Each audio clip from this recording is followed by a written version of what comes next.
there was a reason why, and it was fitting that we went to the DMZ yesterday.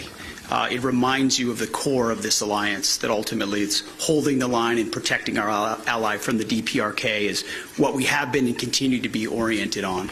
But there's no doubt, flexibility for regional contingencies is something we would take a look at, but we are focused on standing by our allies here and ensuring the threat of the DPRK is not a threat to the Republic of Korea, and certainly continue to extend nuclear deterrence as we have before. These massive rocky outcroppings on the Tocantins River are due to be blown up by the Brazilian government. Brazil regulators want to blast a channel on one of the largest tributaries in the Amazon basin and turn it into an expressway for Brazil's booming tropical farm belt. Opening the riverway to barges year-round could clear the way for soy and corn exports to rival the Mississippi River, with claims it will cut freight costs and cement Brazilian supremacy in the global grains trade. But in turn, it will cut off local fishermen like Welton de Franca from accessing the crucial waterway. I live on an island. All around here is water. There's no way for us to leave here except by canoe. We live off fishing, so I think it will cause a lot of harm. I'm against the project. Federal prosecutors are trying to halt the $7.3 billion project. They are urging the courts to consider impacts on riverside communities who live from the river.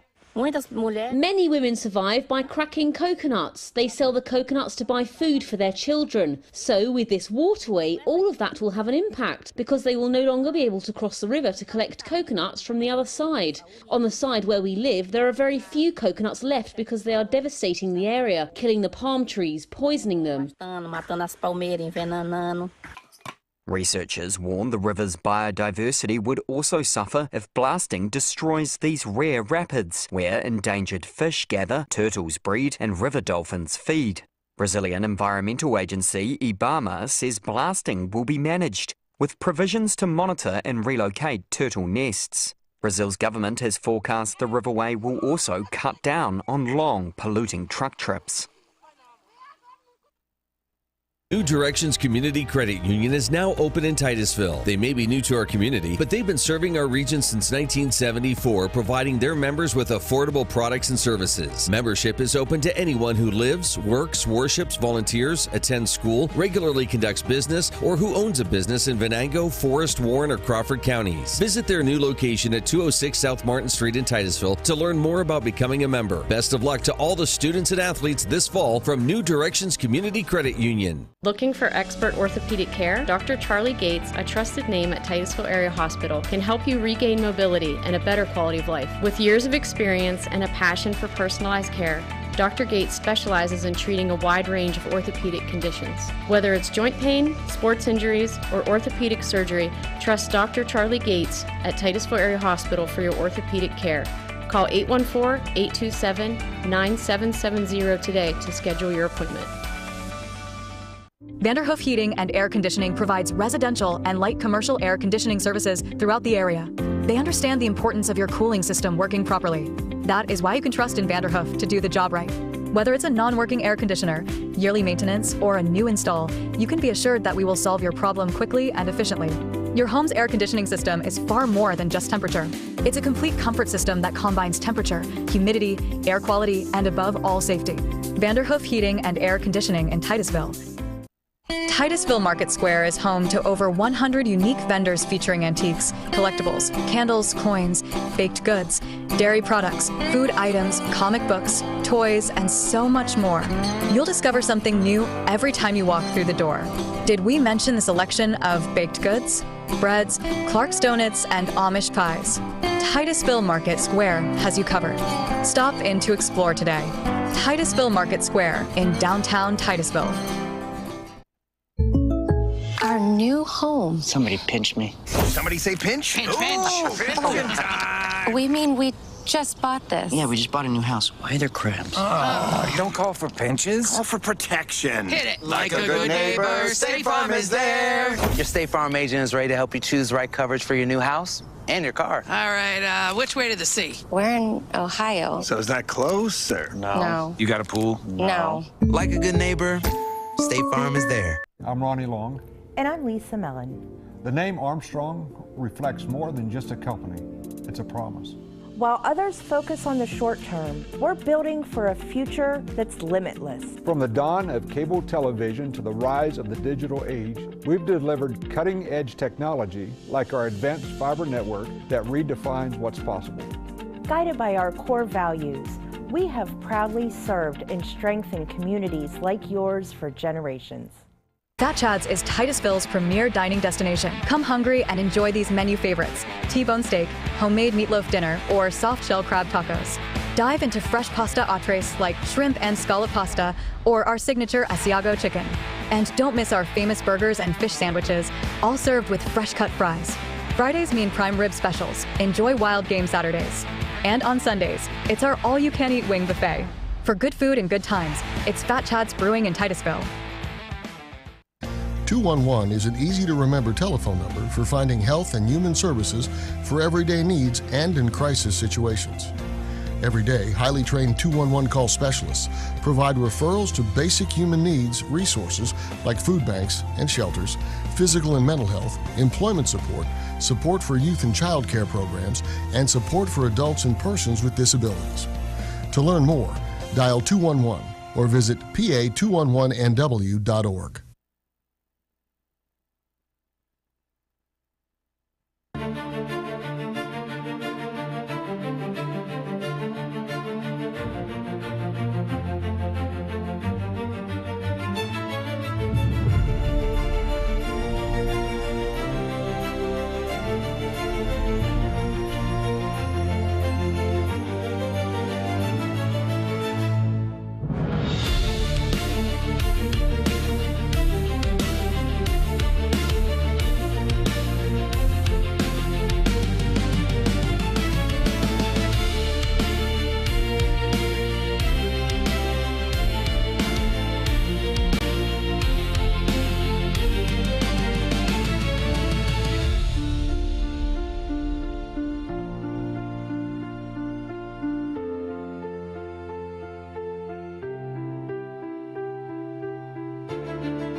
Wall Street's main indexes ended mixed on Monday, with the Dow dropping nearly 0.5%, the S&P 500 ticking up marginally, and the Nasdaq gaining almost 0.5%. Among the major drivers to the upside, Amazon gained 4% after it announced it struck a $38 billion deal with OpenAI. The move comes in the wake of strong earnings from Amazon that sent its stock soaring more than 9% on Friday.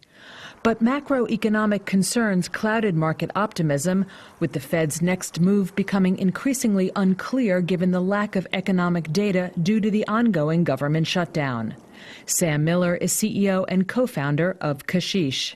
The markets today, I think we're seeing a mixed environment. We're seeing a resilient stock market with the S&P 500 futures rising. Berkshire Hathaway is gaining after reporting a strong Q3. And they're also announcing a record $381.7 billion in cash reserve. Amazon posted really strong earnings on Friday, and a bunch of other major AI companies like Palantir, AMD, and Supermicro are sharing profits this week, fueling a lot of investor optimism. The trade war with China seems to be easing following leadership talks, but this comes again against the backdrop of a prolonged 35-day U.S. government shutdown. Among other stock moves, shares of healthcare companies United Health Group and Merck weighed on the Dow, falling more than 2% and 4%, respectively. Shares of Nvidia gained more than 2% after President Trump said the AI chipmaker's most advanced microchips will be reserved for U.S. companies and kept out of China and other countries. And shares of Kimberly-Clark slid more than 14.5% after it was revealed the consumer goods company will buy Tylenol maker Kenvue for more than $40 billion. Shares of Kenvue soared more than 12%.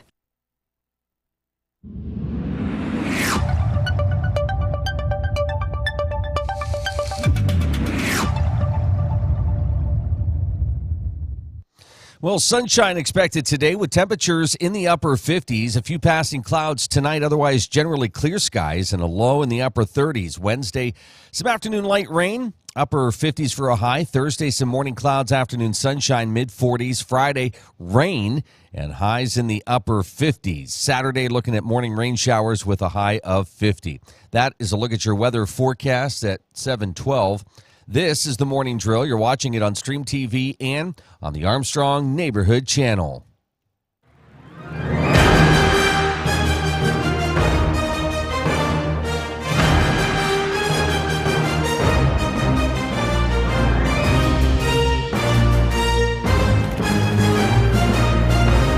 Well, happy Election Day. Glad you're with us here on this Tuesday. It is the 4th day of November, and we start this morning with this election breaking news. Dick Cheney, one of the most powerful vice presidents in the United States history, has passed away at the age of 84. That was announced early this morning. He had passed away last night. This is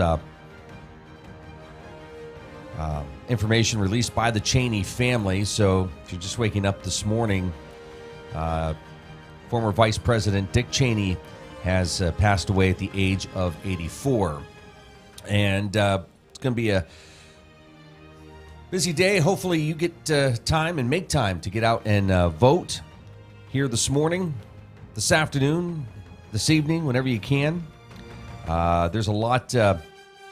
These are, we always talk about this during our election coverage. These are the races that are really important. I know everybody gets excited about the presidential race, but these are the races that are really impactful. You're talking, we've got here in PA, judge of Commonwealth Court, judge of the Superior Court. We got that. We got, treasurer. But here we've got clerk of courts, magisterial district judge. We got school boards, city councils, some, mayor. So, these are important races. And again, get out and vote today.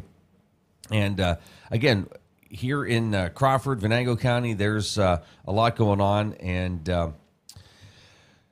you can get onto the county websites and check out the sample ballots, so you're not shocked when you get in there and go, oh, okay, what's this?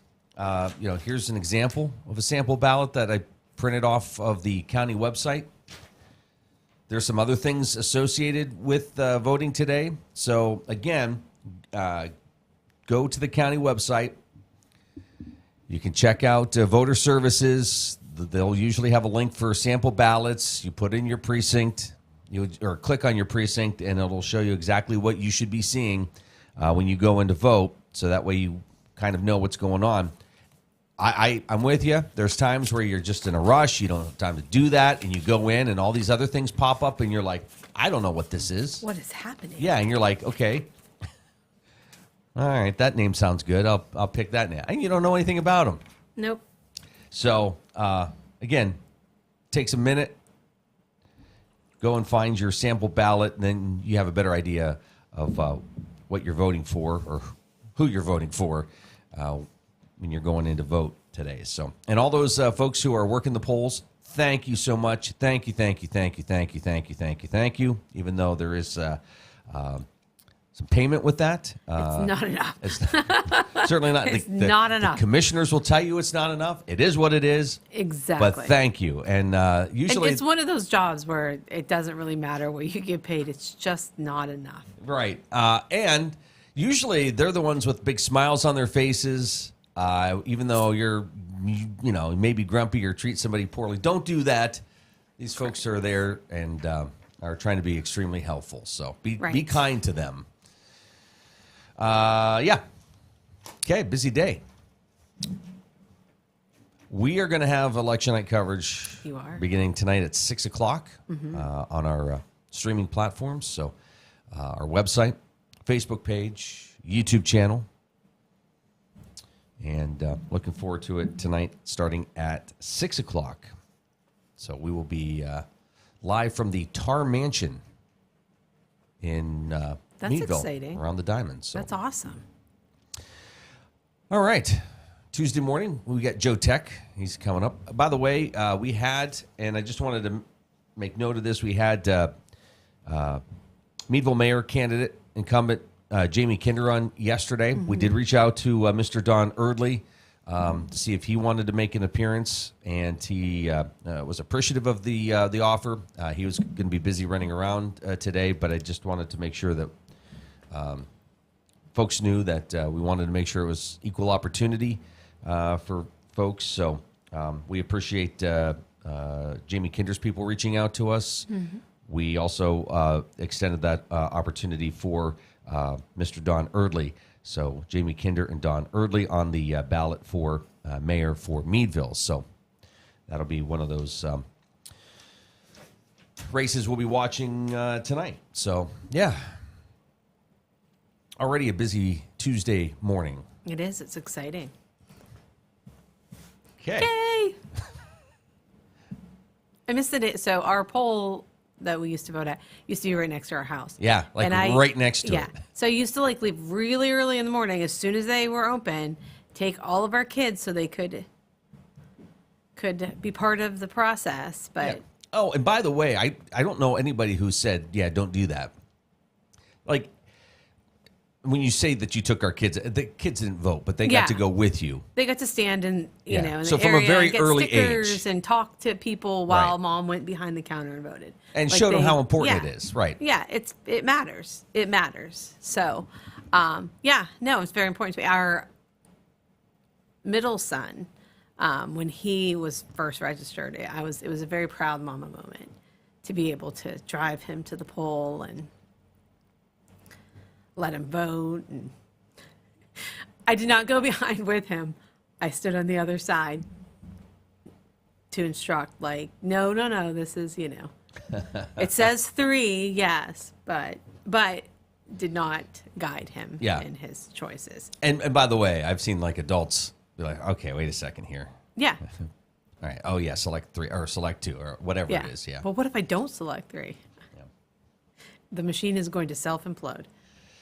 All right. So yeah, take your kids. Yeah, it's very important. Get that ingrained in them. It's not something that comes natural, or if you have an interest and you care about your community, then they're going to care too. So. All right. I do apologize to you this morning. Why are you? What did you do? Jonathan Bailey has been named People's Sexiest Man Alive for 2025. I don't even know who that is. So he's at the top, obviously. And, who's Jonathan Bailey? I'm at the very bottom. Who is Jonathan Bailey? You're not at the very bottom. The selection was unveiled Monday night on The Tonight Show with Jimmy Fallon. It's an honor of a lifetime, Bailey said of the title. I don't even know who that is. Well, I assume an actor. Yeah, an actor. Okay. The British actor. Oh. He was in Wicked and Jurassic World Rebirth. So.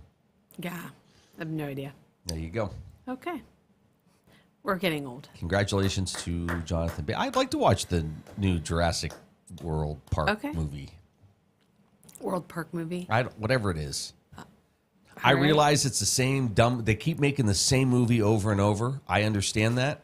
But it has dinosaurs, and I love dinosaurs, so... Oh, my gosh. Tell me. Even the remakes with Chris Pratt are sort of rehashed... We all know why Amy's watching, but go ahead. Yeah. See? I know. Chris Pratt.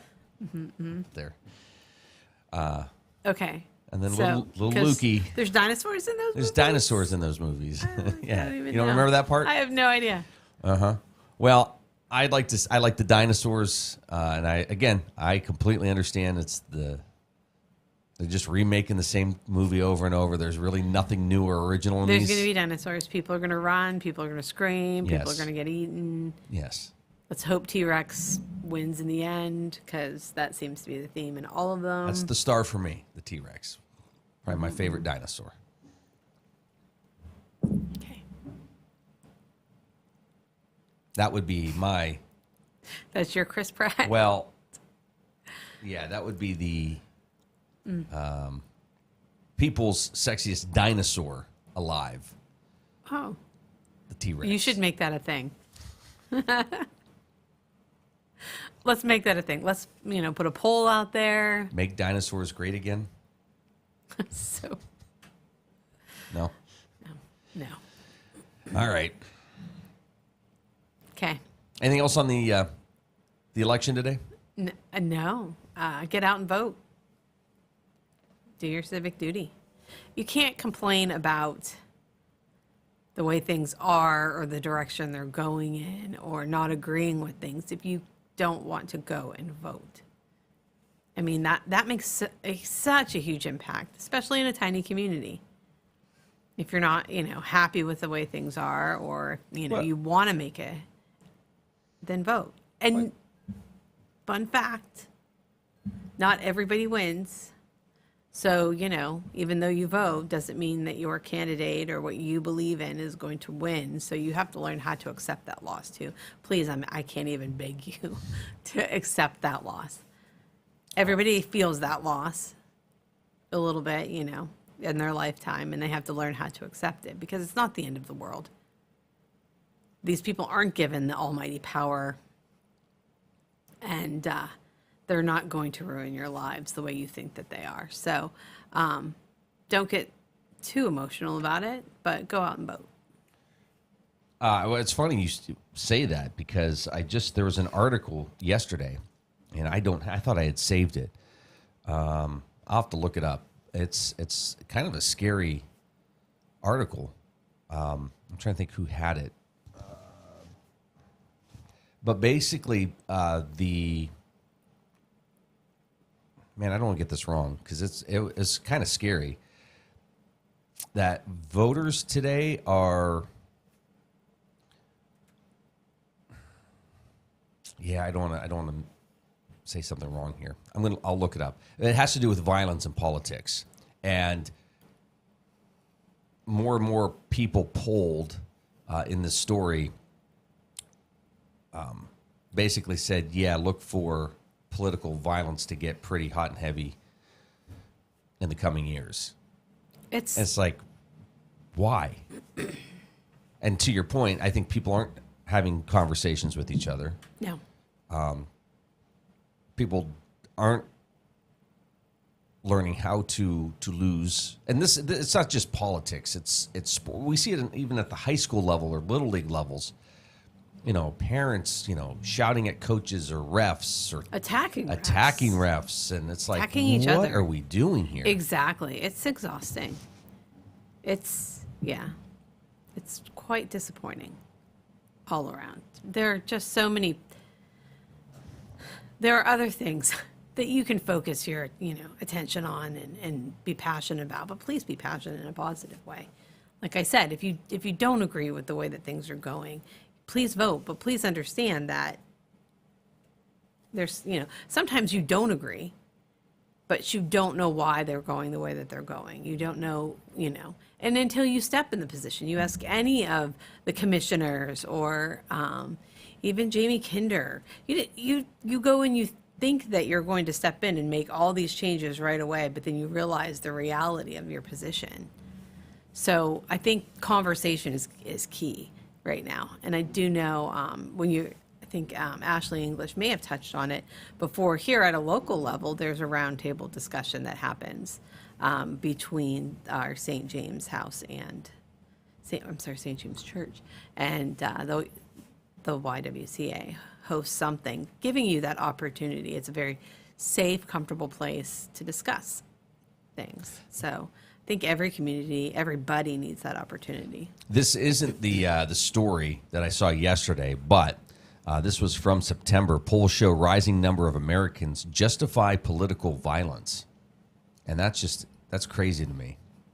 We stand back and we look at other countries that, are well known for political violence, and we just roll our eyes and, oh, how could you do that? But we're not, that far off right now. So, all right, not that far off from 7:30, which means we got to quickly get to birthdays and what we're celebrating here. And today's the 4th day of November. Who's celebrating a birthday today? Comedian Kathy Griffin is 65. Really? Not my favorite. I can't stand her.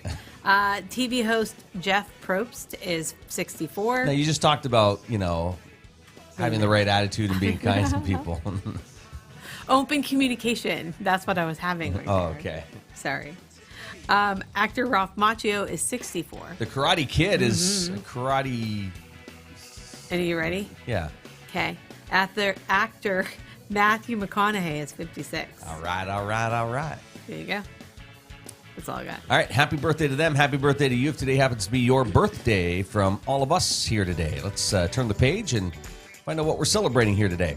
All right. Today we have Election Day, Flag Day in Panama, Melbourne Cup Day, National Candy Day, National Chicken Lady Day, National Day of Community Service, National Easy Bake Oven Day, National Waiting for the Barbarians Day, Roast Dinner, Use Your Common Sense Day.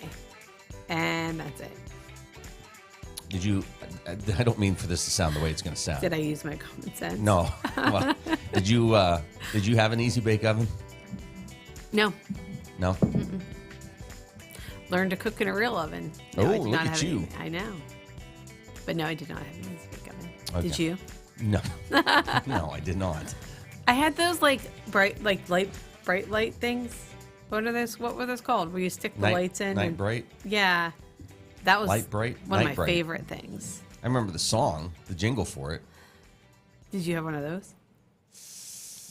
I don't think. I had a friend who had one. Oh. And you see the commercial for it, and you're like, oh, that's really cool. And then it's like you actually played with the one that your friend had. It's like, this is not fun. You could make different things, right? Yeah. So if you're artistic, it's fun. Mm-hmm. That I liked that and Etch a Sketch. Night Bright, Night Bright. Do-do-do-do-do-do. Something like that. Sure. But the jingle was always catchy. Sure. Like My Buddy. Did you ever have My Buddy, your kid sister? No. I didn't either. Mm-mm. But the jingle was great. Yeah, you had Teddy. Did you have Teddy Ruxpin or your I did brother not. had My brother had Teddy Ruxpin. Okay. We had Rainbow Bright. You know what? Oh, I had a Cabbage Patch. Everybody our age had Cabbage Patch dolls. Yeah. I saw one. Somebody had a Cabbage Patch doll on Sunday, I saw. Oh, really? Yeah. Huh. Took it with them to church.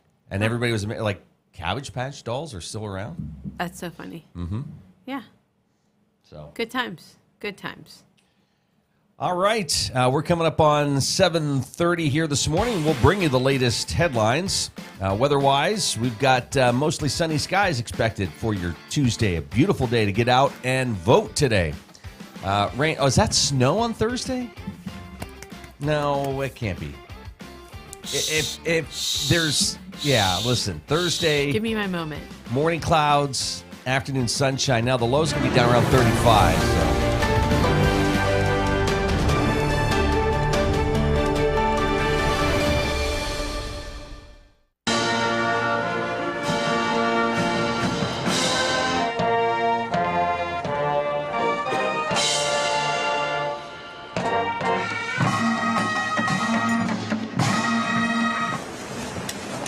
There was a reason why, and it was fitting that we went to the DMZ yesterday. It reminds you of the core of this alliance, that ultimately it's holding the line and protecting our ally from the DPRK is what we have been and continue to be oriented on. But there's no doubt, flexibility for regional contingencies is something we would take a look at, but we are focused on standing by our allies here and ensuring the threat of the DPRK is not a threat to the Republic of Korea, and certainly continue to extend nuclear deterrence as we have before.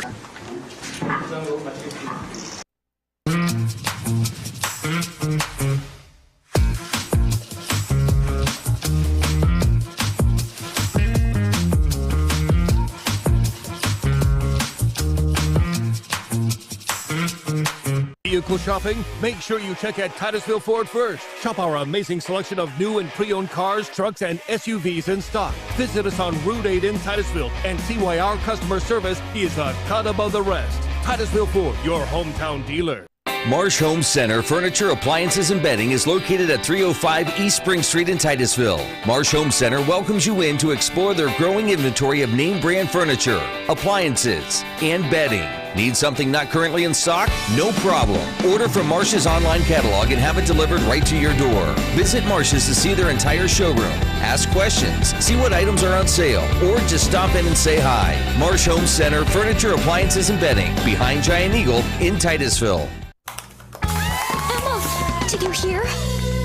Todd's in the hospital. Who's Todd? He got a collapsed lung from vaping. He thought it was cool. Not cool.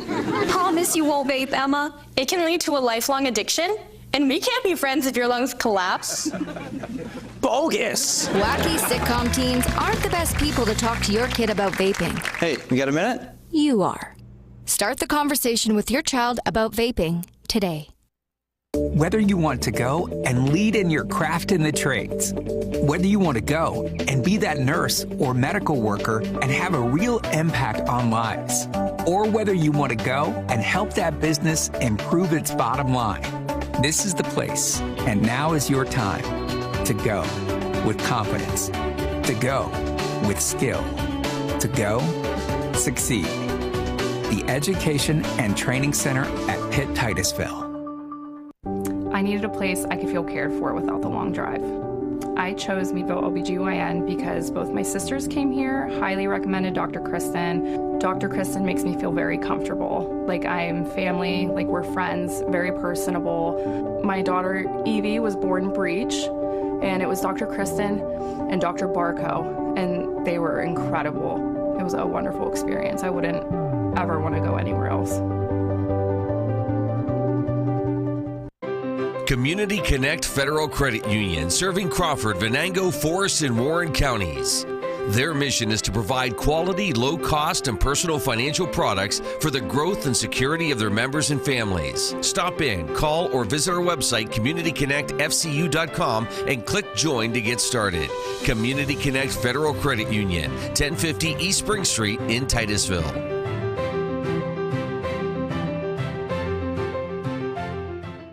I'm Ben Leach, Republican nominee for Magisterial District Judge, reminding you to get out and vote Tuesday, November 4th. As the only candidate with over 13 years of real courtroom experience and a dedicated career in the justice system, I've consistently demonstrated the ability to remain fair and impartial. As I continue my lifelong dedication to serving our community, I strive to be the kind of leader our citizens deserve. On November 4th, vote with confidence for a candidate who is qualified day one, bringing the experience needed to serve as your next Magisterial District Judge. This month, get up to $3 grand more for your trade at Community Chevy's Flip or Trade Sales event. Is your old ride's condition scary and you're tired of the same online tricks? At Community, get up to $3 grand more when you flip your old ride for a nicer, newer one. And if another dealer offers more for your trade, we'll treat you to a free $50 gas card. Either way, you can save over 11 grand off best-selling trucks like the new Silverado. The Flip or Trade Sales event, this month only at Community Chevy.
Wall Street's main indexes ended mixed on Monday, with the Dow dropping nearly 0.5%, the S&P 500 ticking up marginally, and the Nasdaq gaining almost 0.5%.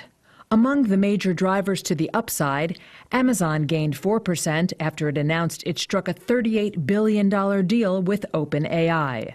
The move comes in the wake of strong earnings from Amazon that sent its stock soaring more than 9% on Friday. But macroeconomic concerns clouded market optimism, with the Fed's next move becoming increasingly unclear given the lack of economic data due to the ongoing government shutdown. Sam Miller is CEO and co-founder of Kashish. The markets today, I think we're seeing a mixed environment. We're seeing a resilient stock market with the S&P 500 futures rising. Berkshire Hathaway is gaining after reporting a strong Q3. And they're also announcing a record $381.7 billion in cash reserve. Amazon posted really strong earnings on Friday, and a bunch of other major AI companies like Palantir, AMD, and Supermicro are sharing profits this week, fueling a lot of investor optimism.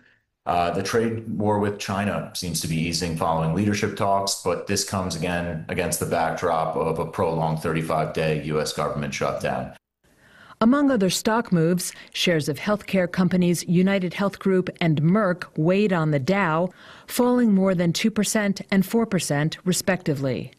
Shares of Nvidia gained more than 2% after President Trump said the AI chipmaker's most advanced microchips will be reserved for U.S. companies and kept out of China and other countries. And shares of Kimberly-Clark slid more than 14.5% after it was revealed the consumer goods company will buy Tylenol maker Kenvue for more than $40 billion. Shares of Kenvue soared more than 12%. US manufacturers have been on a tariff roller coaster this year, but are they finally on an even keel?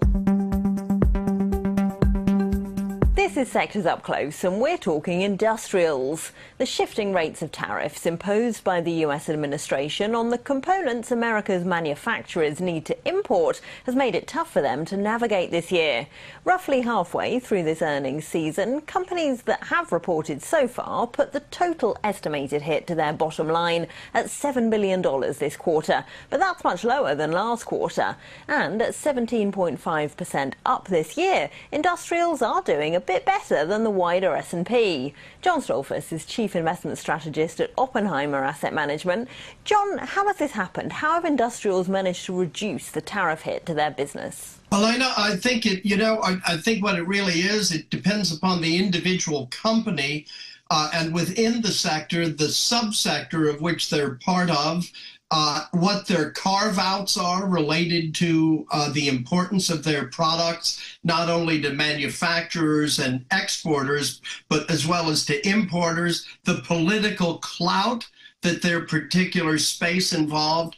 And so what we see is a sector that is doing remarkably well, as to the fact that you've also got a dollar that has been somewhat weaker this year, which has helped U.S. companies in particular.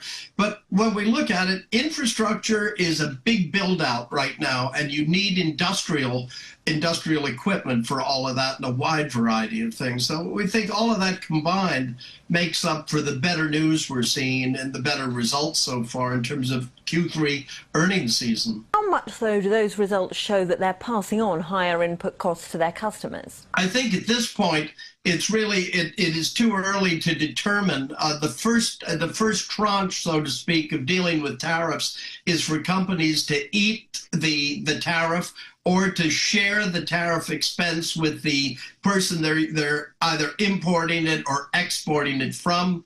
All of that makes a difference in the different companies. But what we do notice is the results are terrific in areas that are prominent to the industrialization space around the world, the electrification process around the world, where because of what AI is doing, the demand even for the cryptocurrencies and all that, we need more electricity, and the grids around the world have to be updated. You can't do it without industrial equipment. This week, though, the Supreme Court will consider whether the president president's tariffs are even legal, it could decide they're not. Would that be a problem for companies who have perhaps already started to reroute their supply chains? Well, no pun intended, or it's sort of a circuitous pun, but we think the jury is still out on that, so to speak. But we would say the administration, it appears to us, from what we're reading in the well-vetted press, like from yourselves and others, is that there are other methodologies that the administration may deploy to maintain those tariffs. So we'll just have to see. But it would seem that the market itself is saying tariffs are less of a problem than they were on April 2nd, and certainly the performance of the sectors in the S&P would say that that's the case. You mentioned how industrial companies are benefiting from the massive amount of electricity needed for AI. I think as much as 90% of America's GDP growth in the last quarter was put down to investment in data centers. Does that mean industrials join tech as among the companies that really need to see AI pay off? Elena, we have very much felt that way for a long time, and not just AI, though, within the industrial space, but it's a question of defense equipment, robotics, all kinds of sensors that are tied, whether it's to GPS or autonomous vehicles, or whether it's a truck or a taxi cab, what have you. We think that the effect of the data centers, the question is here, is there too much investment being done ahead of things or at the front end of things? We think likely not at this point. We don't think it's a tech bubble story because of the size and profitability of the companies that are involved and need the growth here. We don't think they're getting it wrong. We could find at a certain point, if anything, that we see down the road, these centers will be able to be a lot smaller because compression is part of technology when you consider just as to how much information management you can get out of one chip today versus 40, 30, 20, 10, 5 years ago. In the shorter term, though, are industrials even able to keep up with tech's enormous demand for data centers? We think they are. The companies are well capitalized. Cash flow is ready and able. And they also, for investors, in terms of the ability to support the prices within the space, many of these companies pay attractive dividends. So not only are they in areas of power generation, robotics, manufacturing, all kinds of things, construction, that's where you find these companies. You get paid for while you wait, as the old timers would say. Oh, gosh, at 42 years in this business, I guess I'm sort of an old timer myself. Well, that was John Stolfers of Oppenheimer Asset Management. Don't forget, you can watch more videos on Reuters.com. So when it comes to the resilient consumer, who are we actually addressing and what data are we looking at? And what we're seeing is, again, that top 10% of the economy that's really supporting and keeping the roof over everyone else's heads. When you look at America, 52% of our GDP is consumer spending. And with 10% of that, 50% of that's already coming from 10% of the population. That's really where the resilience is coming from. Yeah, so with the consumer behavior, what we're seeing is a dynamic shift from discretionary spending last year to mandatory spending this year. So when it comes to the flexibility of what those consumers need, they need help with rent, healthcare, insurance, taxes, things that they have to pay every single month that there's no forgiveness with, and they need to make sure that they make those payments. Otherwise, they might not have a roof over their head. When it comes to the announcement of the Amazon OpenAI deal, I think that a few things come into play. One is that we've been hearing a lot of concerns about OpenAI scalability due to the infrastructural costs that OpenAI faces, and one of those is server costs. I think that I believe Sam Altman announced that there's 1.2 trillion in infrastructural costs facing OpenAI over the next few years. So I do think that there's some sentiment here of making it a little bit more cost effective as they face the burdens of scaling an industry. I do think it's also a huge adoption of people saying we're buying into AWS. That is an element here that we're looking at as a solution to those higher costs of infrastructure. But more in all, I think that it's an adoption of these larger entities that are saying that, we're investing heavily in AI. And AI isn't going anywhere. We're going to pursue this to the fullest of its extent, and it's going to cost us a pretty penny.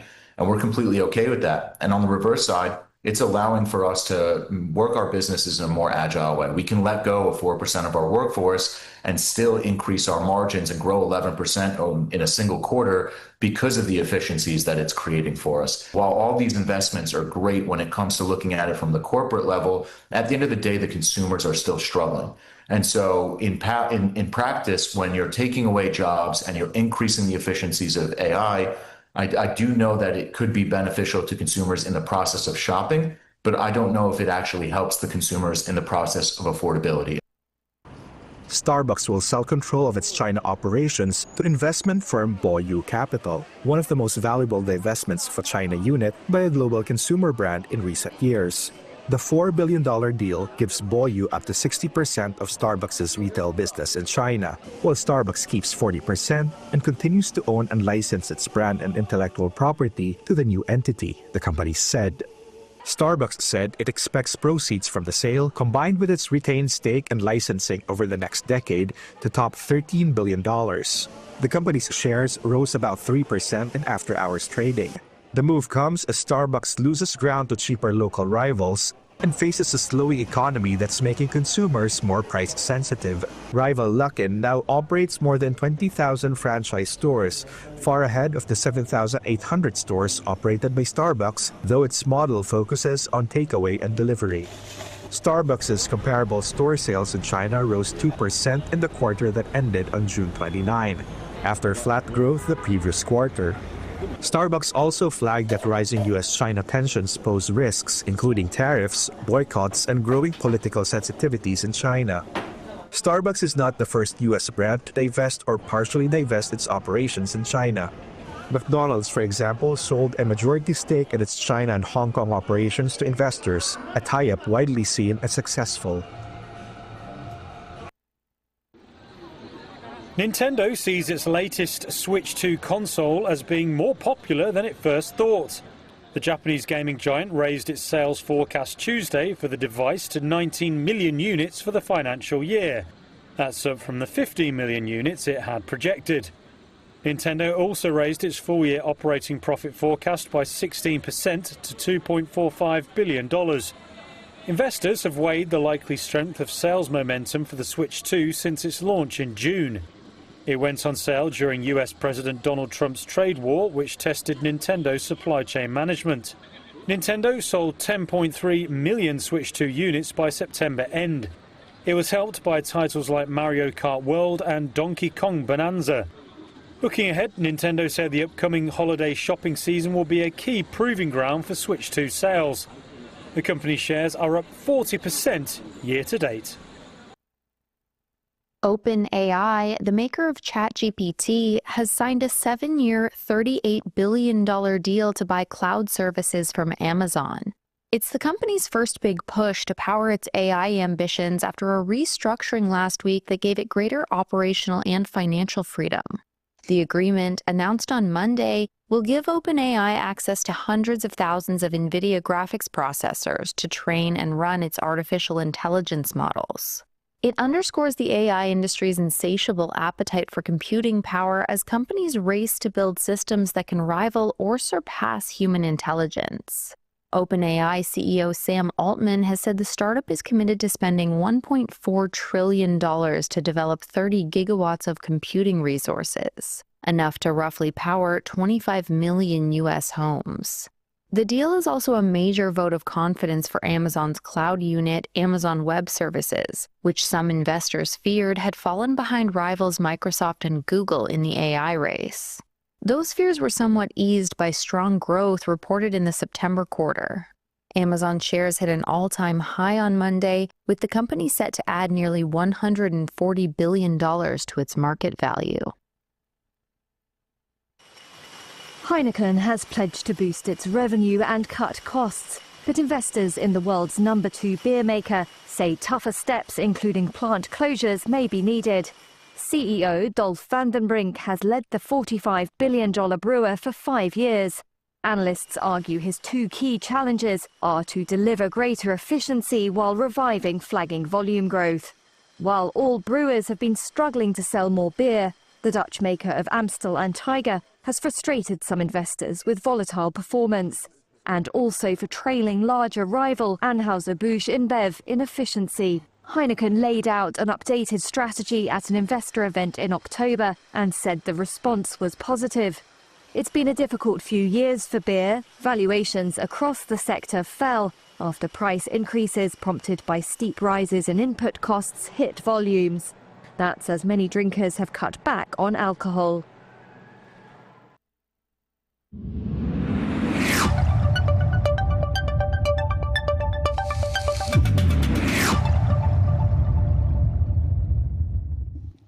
All right, let's take a look at that weather forecast for Northwest Pennsylvania on this Tuesday morning. Plenty of sunshine expected with temperatures in the upper 50s, mainly clear skies tonight with lows in the upper 30s. Wednesday, some afternoon light rain expected, upper 50s. Thursday, morning clouds, afternoon sunshine, upper 40s. Friday, rain, upper 50s. Saturday, morning rain showers with temperatures in the upper 40s.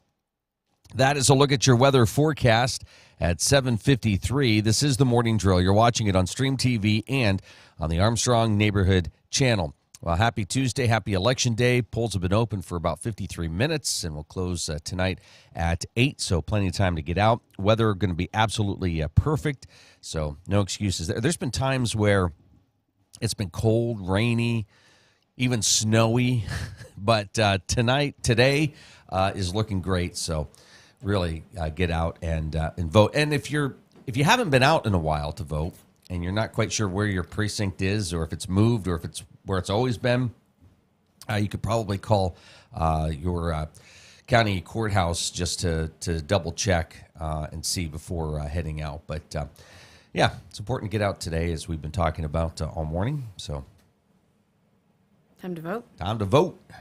Plenty of time to do it. All day. Yeah, all day. All day. In fact, it's so nice, I might even go around twice and do it. No. We talked about that with there was a group of us the other day talking kids. I was joking, by the way.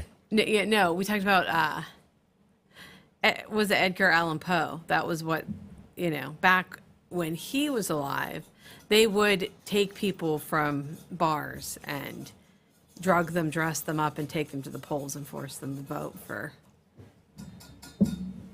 their candidate. Like, that's how they got their numbers. And they believe that was part of his demise. Like, he was one of those people and maybe overdrugged and then left. Wow. Okay. So that was... Should I even ask how this conversation came up? No. Okay. No. This you and friends or you and our kids? Our kids. Because we went on that tour years ago in Baltimore. Okay. And we were talking about... I think we were talking about the attention of politics, and our oldest made the comment, well, at least we're not Edgar Allan Poe. Yeah, well. Yet. Maybe verify that. No, I know. It was like, that was what was believed. Okay. In our tour. Well, before the 7:30 break, we were talking about that poll that I came across yesterday, right? Well, I found the headline here this morning, and it's from Politico. America is bracing for political violence, and a significant portion think it's sometimes okay. That's what I don't understand. Mm-mm. Like, they would rather do that than actually have a conversation or, to sit down and just talk about things. So I think if you sit down and talk, you're not going to change the person's mind in front of you as to who they're going to vote for. Right. But you might provide them with some insight on why you've chosen the side that you've chosen. And you have to be okay with that. I guess that's why I don't understand why people post certain things on Facebook. Like, you're not changing anybody's mind. Mm-mm. You're just kind of annoying them. It's not even a side. It's both sides. You're not changing anybody's mind. I've actually found that some posts are actually driving me more on my side, where, I'm not jumping up and down necessarily for certain things, but the more I hear other people attacking or saying things, the more I feel like I'm being pushed to be that person. Okay, I made the right choice. Yeah. Yeah. Facebook is like the demise of every civil. Well, here's the scary normal thing in life. Here's the scary part about this article. It says a majority of Americans think it's likely a political candidate will be assassinated in the next 5 years. Yeah. Well, yeah. But I'm just saying, like, more people are saying, yeah, well, I see that. It's okay. It's not okay. This is not okay. No, we shouldn't get to that point. Regardless of whose side you're on, we should not get to that point. Yeah, most Americans expect political violence to keep growing in the United States and believe that it's likely a political candidate that will be assassinated in the next few years. Widespread pessimism about political violence is a rare, grim point of consensus in the country, driven by political and cultural divisions. So, again, this is a story that Politico had yesterday, and you can obviously go online and read more about that if you wish. But yeah, we just need to be better, and we could certainly spend hours breaking that down, and we may tonight, starting at 6 o'clock with our political coverage. So you can catch our election night coverage beginning at 6 on our website, Facebook page, and YouTube channel. So awesome. Join us for tonight's coverage. A lot to talk about tonight. And again, these are the races that really matter. You're talking, in some instances, mayor, city council, school board members, maybe your county treasurer, clerk of courts, things like that. So, get out and vote today. And again, it's going to be just a beautiful day. So get out and do it. And bring your kids. As you mentioned earlier, if you got little kids, take them. Let them watch the process. Get them started early. Not to actually Not vote. to vote, just but to be to part spark of the an process. interest Absolutely. and have them ask questions. Yeah. There's no harm in that. All right. Get out and vote. It's Election Day 2025. Hard to believe it's here already.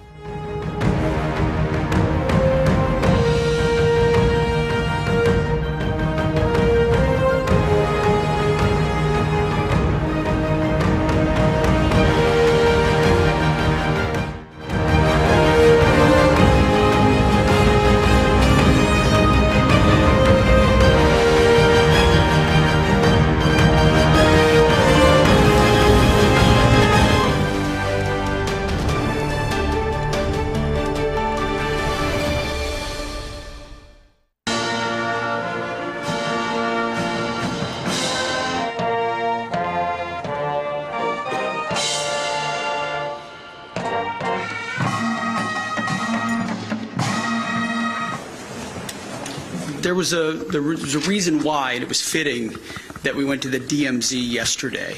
It reminds you of the core of this alliance, that ultimately it's holding the line and protecting our ally from the DPRK is what we have been and continue to be oriented on.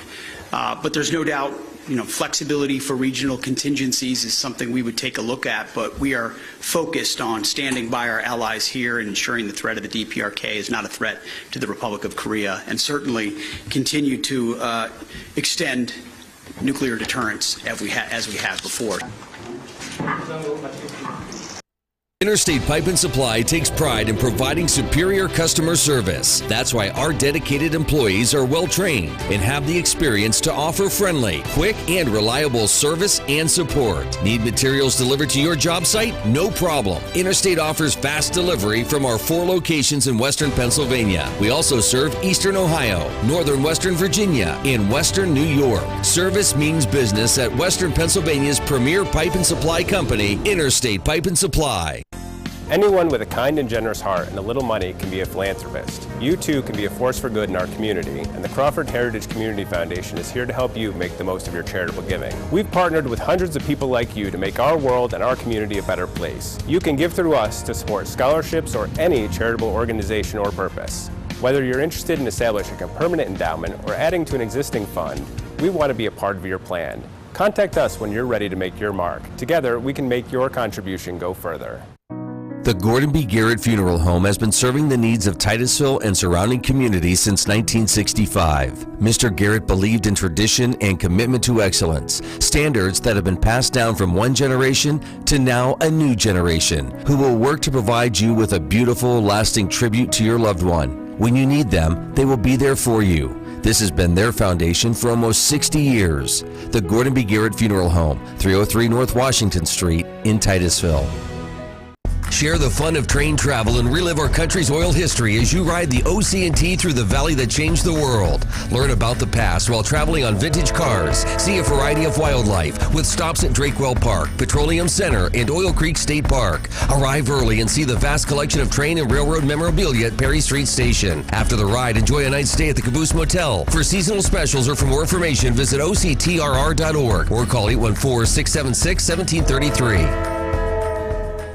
For over 30 years, J. Gill Plumbing and Heating has taken pride in being the premier heating and air conditioning service provider in the area. Our highly skilled and certified technicians will work closely with you to address your heating and air conditioning repair, installation, or maintenance needs. And with the J. Gill Service membership, you can take advantage of additional benefits like filter replacements and priority service scheduling. Plus, members get 10% off future projects. Call today to get a free estimate or ask about financing options. Call J. Gill Plumbing and Heating today or visit them online at jgillplumbingheating.com.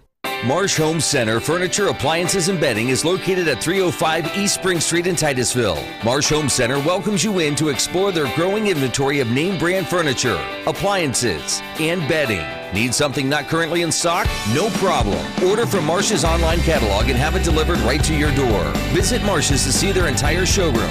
Ask questions, see what items are on sale, or just stop in and say hi. Marsh Home Center Furniture, Appliances, and Bedding, behind Giant Eagle in Titusville. 211 is a simple telephone number to remember when you don't know where to go for help. Dial 211 when needing to find health and human services for everyday needs and in crisis situations. It's free and confidential, and you'll have access to thousands of programs and services for emergency and non-emergency situations. Visit pa211nw.org to learn more, and remember, help is available by calling 211. Are you tired of juggling multiple pill bottles? Titusville Express Pharmacy has your solution, now offering compliance packaging. Your medication sorted and sealed by dose, making it easier than ever to stay on track.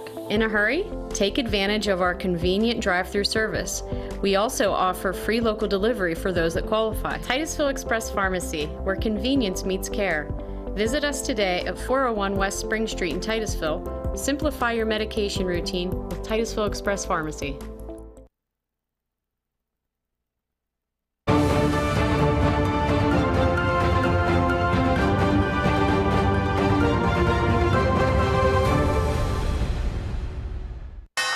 Wall Street's main indexes ended mixed on Monday, with the Dow dropping nearly 0.5%, the S&P 500 ticking up marginally, and the Nasdaq gaining almost 0.5%.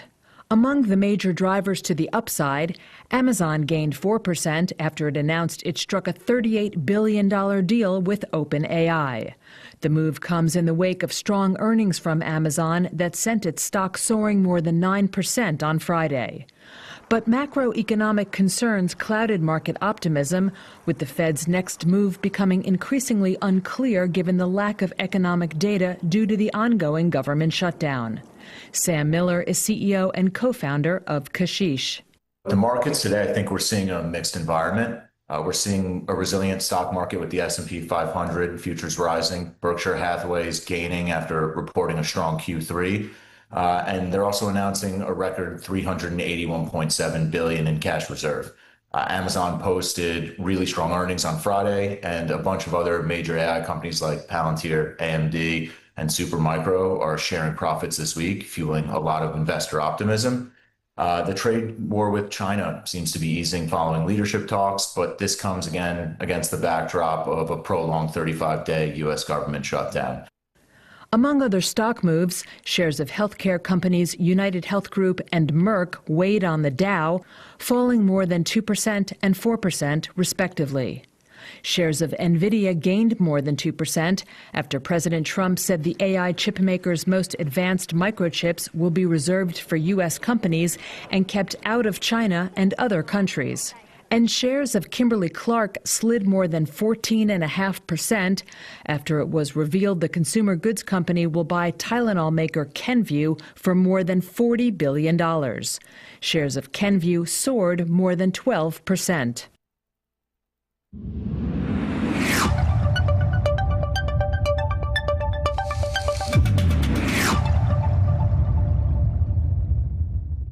Well, plenty of sunshine today with temperatures in the upper 50s, mainly clear skies tonight with lows in the upper 30s. Wednesday, some afternoon light rain and upper 50s for a high. Thursday, morning clouds, afternoon sunshine, upper 40s. Friday, rain, upper 50s. And Saturday, morning rain showers with temperatures in the upper 40s. That is a look at your weather forecast at 8:08. This is the Morning Drill. You're watching it on Stream TV and on the Armstrong Neighborhood Channel.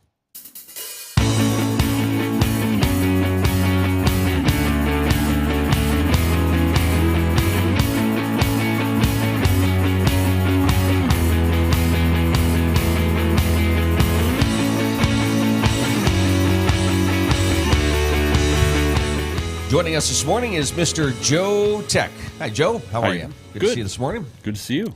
Got a lot going on in some technology news from ChatGPT, OpenAI, Amazon. There's a lot happening. Yeah, a lot happening. What's not happening that we thought maybe last week we would have, TikTok is still in limbo. By all accounts, the meeting they met in South Korea, President Trump and Xi Jinping met. Things went swimmingly, apparently. On a scale of 1 to 10, it was a 12. Great. But there's no final deal yet.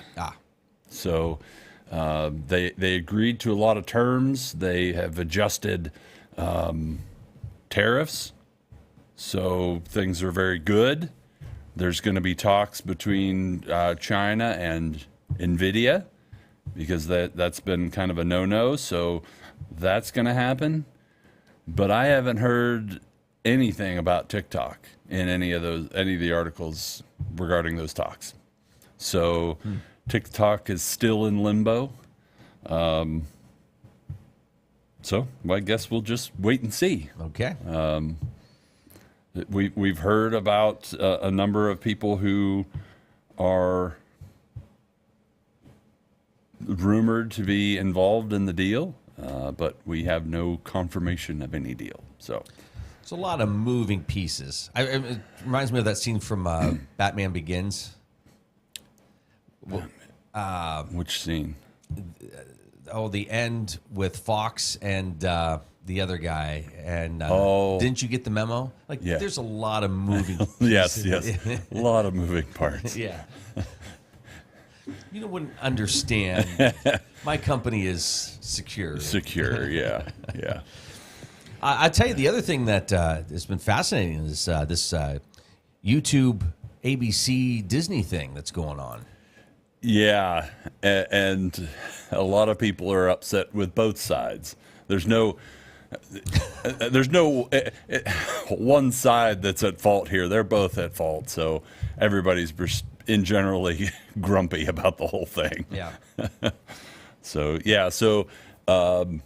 YouTube has blacked out anything Disney related because they haven't come to terms on, a price for all the channels to be included on YouTube TV.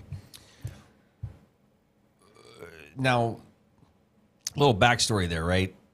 There was a deal in place, but was it YouTube that wanted more? That changed the price? I don't know. Okay. You're probably right. I don't know the backstory.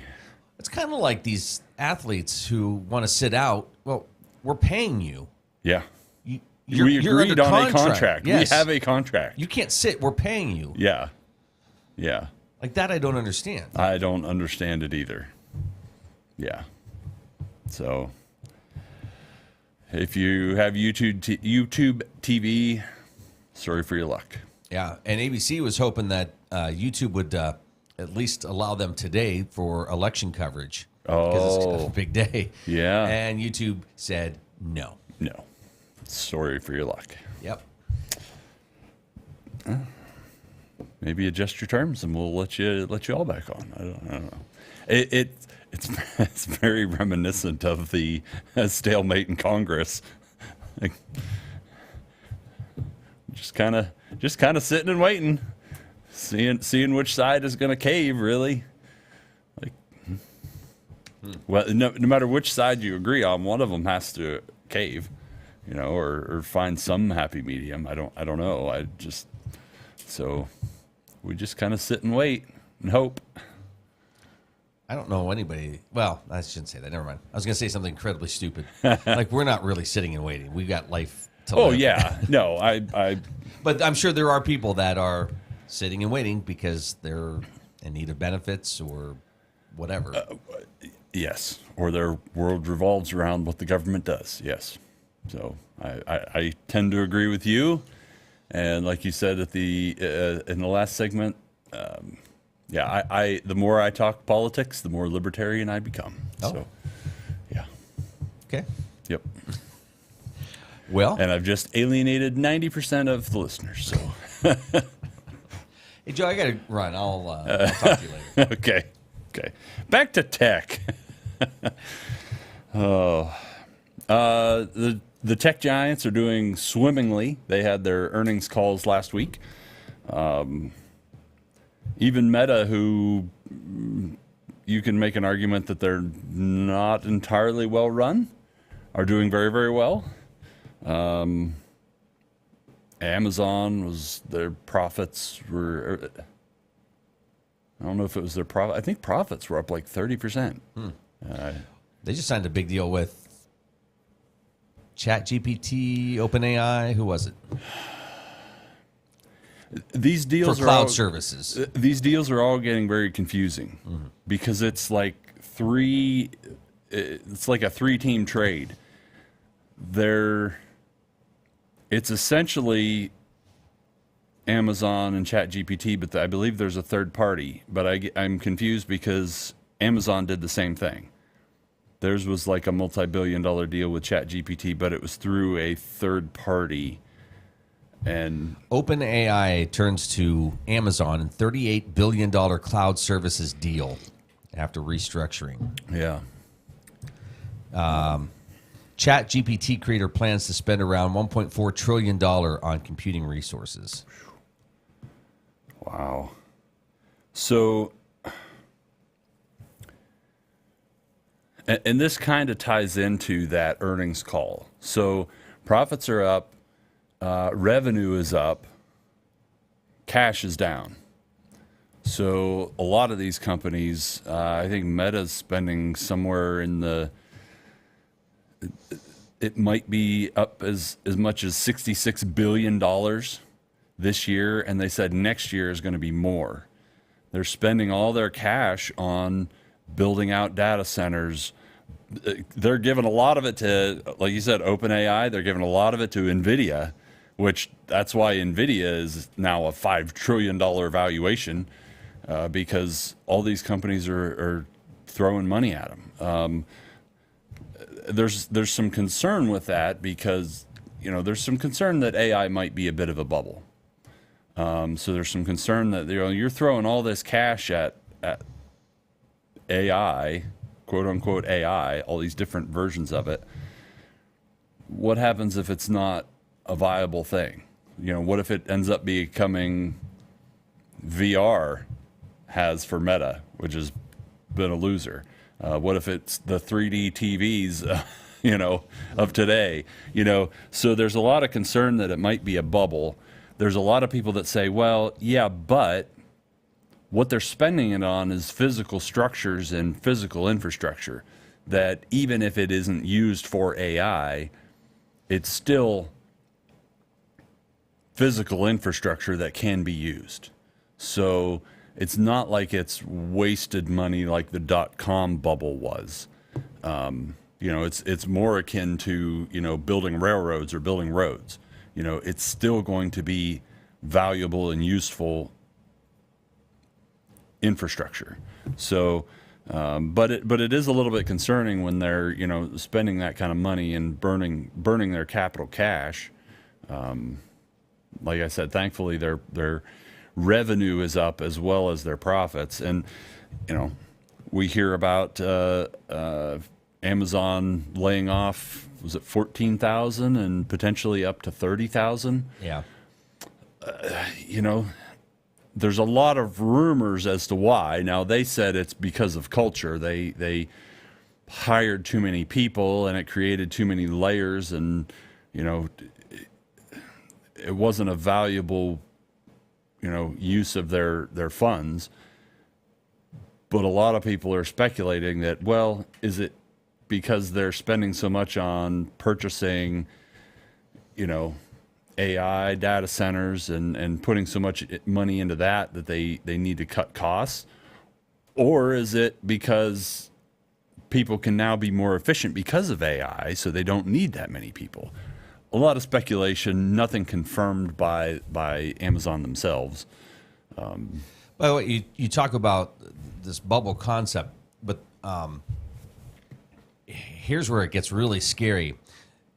These centers require a lot of power. A lot of power. A lot. And you've got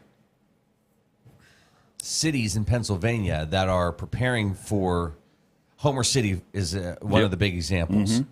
Get this. Homer City Redevelopment announced an agreement in principle to purchase $15 billion of Pennsylvania natural gas to support over 4 gigawatts of power generation at the Homer City redevelopment site.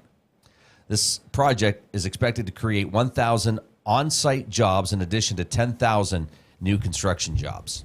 Wow. That's one plant in one part of Pennsylvania. Yeah. They're talking about other locations for other plants. Yeah. And that cities should be preparing for this. Not necessarily cities, but rural, right, where there's room for this stuff. Yeah. But the scary part, it's not like the technology is going away. We're using more and more technology, from phones to tablets, computers. We're plugging more into the grid constantly. Yeah.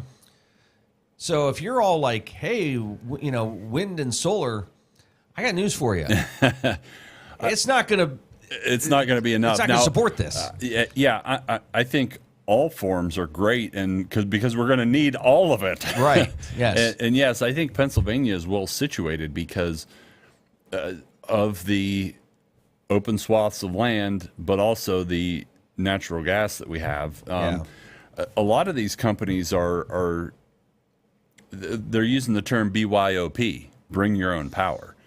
When they're looking at sites, they're looking at ways they can generate their own power because they know that the grid is not there. There's either the grid's not there or the power generation isn't there. So they can't just, in my day job, we look at a project, we look at what type of power is available. Do we need 3-phase power? Is it readily accessible? Typically the answer is yes, because we're doing, a normal project, we're not trying to power, huge data centers. So these companies are understanding that when we look at a space, we're not looking for, does Penelec or First Energy or whoever have the capacity, and do they have the wires nearby? They are already assuming that the answer is no. So they're looking at sites like, is there natural gas nearby? Can we get natural gas rights? Can we drill a well and use natural gas powered generators to generate our own power? Yeah. Well, and this is just the start of it. That's why it's when you say it like, a bubble, the ripple effects if something were to burst is incredible. Because you're talking about, 10,000 new construction jobs, years of, building and designing and getting things up and running. Yeah, because that's not a quick process at all. No. Yeah. And some of these, Homer City, for example, one of the downsides is you've had a very nice small community. Yeah. Now turn into multi-lane highways and all this other stuff that comes with it. So there is, those challenges are there. You're watching The Morning Drill on Stream TV and on the Armstrong Neighborhood Channel. Joe Tech with us here this morning. And that's why you're seeing a lot of these companies that are looking at plants, whether they be natural gas or coal-fired, that are scheduled to be decommissioned. They'll go in, purchase them, rehab them, because there again, you're not starting over from zero.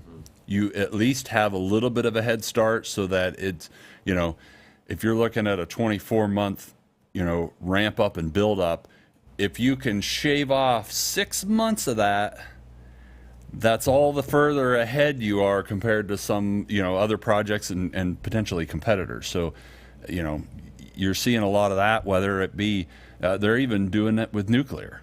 They're taking nuclear plants that have been, and this is happening not just in the United States, but throughout the world. They're looking at this kind of stuff. Yeah. So, how about this? Blackstone announced a $25 billion investment in a data center and energy infrastructure development in Northeast Pennsylvania, along with a new joint venture with PPL Corporation for Power Generation.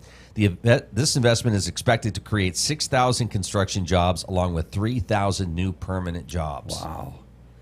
That's incredible. Yeah. Well, and you've got a nice corridor there. If you look at geographically from New York City, Northeast Pennsylvania is very well situated there. But then if you look due east, you hit Erie, you hit Cleveland, you hit Detroit, Chicago, all these major cities, and there's already fiber optic that goes along that kind of corridor as well. So, and if you look at north central Pennsylvania, there's large swaths of open land and a lot of natural gas, because that's where a lot of the Marcellus Shale was north central or slightly northeast. So, yeah, crazy. Yeah, crazy. And as far as it being a bubble, there's another an article from ZDNet. More IT leaders are using AI to cut costs, but not in the ways you'd expect. In a survey that was done, a lot of these IT professionals are not looking for big flashy ways they can use AI. They're looking at just what generic, boring, tedious tasks can I have them do that would then free up somebody to do something else. Like IT leaders, IT firms are like everybody else, they're behind because they can't find enough staff. So, hey, if I can get AI to do this simple, basic task, then I can free somebody up and get caught up a little bit. Not even, looking to downsize, just looking to free up. So, or keep pace with somebody else. Yeah, exactly. So, it's interesting to hear that that's the way they're kind of going about it. It's not big, flashy.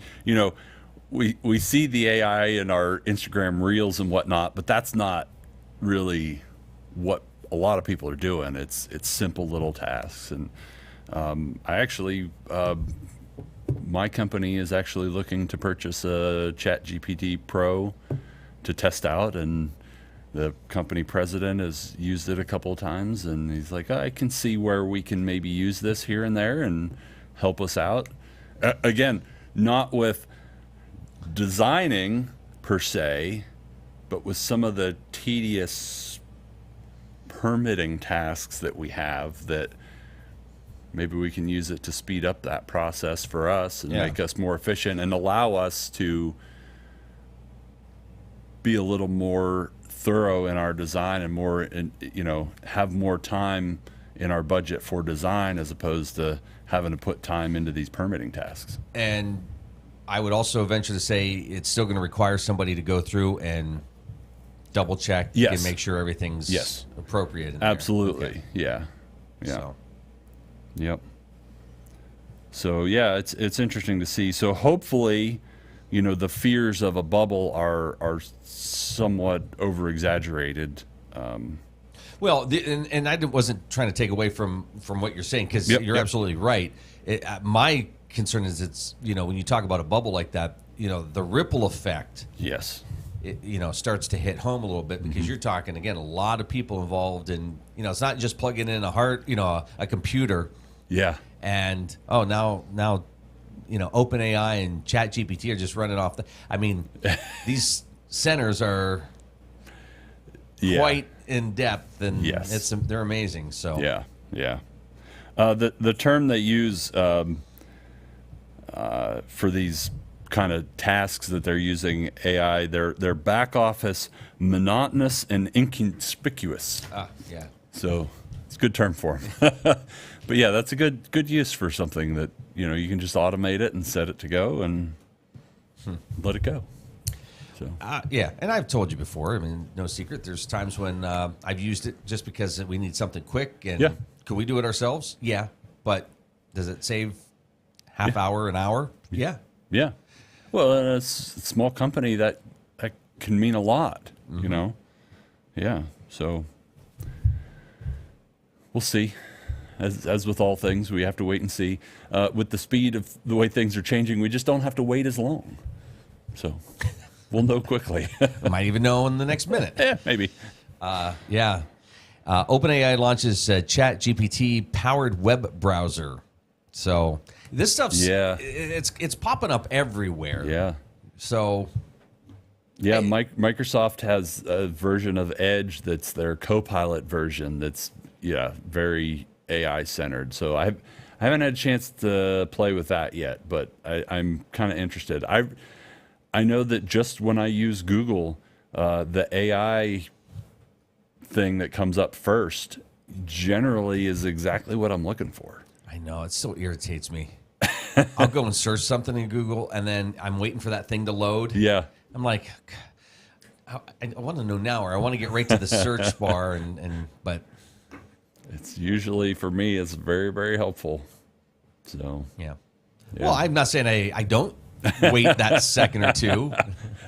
Well, second or two, come on. We came from the generation when you had to wait for dial-up just to connect. I know. That's incredible.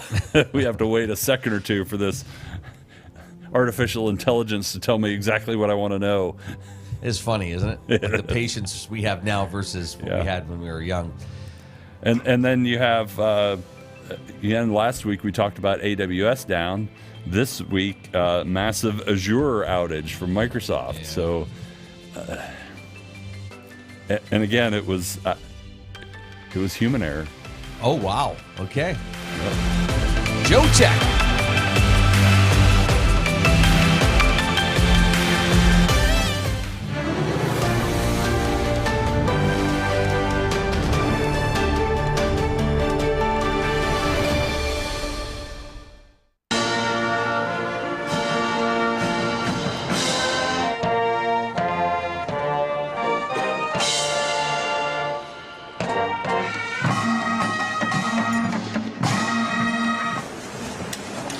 There was a reason why, and it was fitting that we went to the DMZ yesterday. It reminds you of the core of this alliance, that ultimately it's holding the line and protecting our ally from the DPRK is what we have been and continue to be oriented on. But there's no doubt, flexibility for regional contingencies is something we would take a look at, but we are focused on standing by our allies here and ensuring the threat of the DPRK is not a threat to the Republic of Korea, and certainly continue to extend nuclear deterrence as we have before. New Directions Community Credit Union is now open in Titusville. They may be new to our community, but they've been serving our region since 1974, providing their members with affordable products and services. Membership is open to anyone who lives, works, worships, volunteers, attends school, regularly conducts business, or who owns a business in Venango, Forest, Warren, or Crawford counties. Visit their new location at 206 South Martin Street in Titusville to learn more about becoming a member. Best of luck to all the students and athletes this fall from New Directions Community Credit Union. Looking for expert orthopedic care? Dr. Charlie Gates, a trusted name at Titusville Area Hospital, can help you regain mobility and a better quality of life. With years of experience and a passion for personalized care, Dr. Gates specializes in treating a wide range of orthopedic conditions. Whether it's joint pain, sports injuries, or orthopedic surgery, trust Dr. Charlie Gates at Titusville Area Hospital for your orthopedic care. Call 814-827-9770 today to schedule your appointment. Vanderhoof Heating and Air Conditioning provides residential and light commercial air conditioning services throughout the area. They understand the importance of your cooling system working properly. That is why you can trust in Vanderhoof to do the job right. Whether it's a non-working air conditioner, yearly maintenance, or a new install, you can be assured that we will solve your problem quickly and efficiently. Your home's air conditioning system is far more than just temperature. It's a complete comfort system that combines temperature, humidity, air quality, and above all, safety. Vanderhoof Heating and Air Conditioning in Titusville. Titusville Market Square is home to over 100 unique vendors featuring antiques, collectibles, candles, coins, baked goods, dairy products, food items, comic books, toys, and so much more. You'll discover something new every time you walk through the door. Did we mention the selection of baked goods, breads, Clark's Donuts, and Amish pies? Titusville Market Square has you covered. Stop in to explore today. Titusville Market Square in downtown Titusville. Our new home. Somebody pinch me. Somebody say pinch? Pinch, pinch. We mean we just bought this. Yeah, we just bought a new house. Why are there crabs? Don't call for pinches. Call for protection. Hit it. Like a good neighbor, State Farm is there. Your State Farm agent is ready to help you choose the right coverage for your new house and your car. All right, which way to the sea? We're in Ohio. So is that close or? No. You got a pool? No. Like a good neighbor, State Farm is there. I'm Ronnie Long. And I'm Lisa Mellon. The name Armstrong reflects more than just a company. It's a promise. While others focus on the short term, we're building for a future that's limitless. From the dawn of cable television to the rise of the digital age, we've delivered cutting-edge technology like our advanced fiber network that redefines what's possible. Guided by our core values, we have proudly served and strengthened communities like yours for generations. Fat Chad's is Titusville's premier dining destination. Come hungry and enjoy these menu favorites: T-bone steak, homemade meatloaf dinner, or soft shell crab tacos. Dive into fresh pasta entrees like shrimp and scallop pasta, or our signature Asiago chicken. And don't miss our famous burgers and fish sandwiches, all served with fresh cut fries. Fridays mean prime rib specials. Enjoy wild game Saturdays. And on Sundays, it's our all-you-can-eat wing buffet. For good food and good times, it's Fat Chad's Brewing in Titusville. 211 is an easy-to-remember telephone number for finding health and human services for everyday needs and in crisis situations. Every day, highly trained 211 call specialists provide referrals to basic human needs resources like food banks and shelters, physical and mental health, employment support, support for youth and child care programs, and support for adults and persons with disabilities. To learn more, dial 211 or visit pa211nw.org.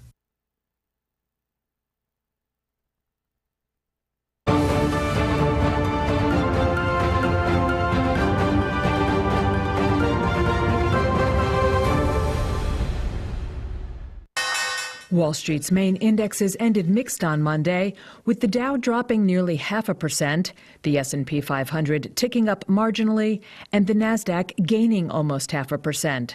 Among the major drivers to the upside, Amazon gained 4% after it announced it struck a $38 billion deal with OpenAI. The move comes in the wake of strong earnings from Amazon that sent its stock soaring more than 9% on Friday. But macroeconomic concerns clouded market optimism, with the Fed's next move becoming increasingly unclear given the lack of economic data due to the ongoing government shutdown. Sam Miller is CEO and co-founder of Kashish. The markets today, I think we're seeing a mixed environment. We're seeing a resilient stock market with the S&P 500 futures rising. Berkshire Hathaway is gaining after reporting a strong Q3. And they're also announcing a record $381.7 billion in cash reserve. Amazon posted really strong earnings on Friday, and a bunch of other major AI companies like Palantir, AMD, and Supermicro are sharing profits this week, fueling a lot of investor optimism. The trade war with China seems to be easing following leadership talks, but this comes again against the backdrop of a prolonged 35-day U.S. government shutdown.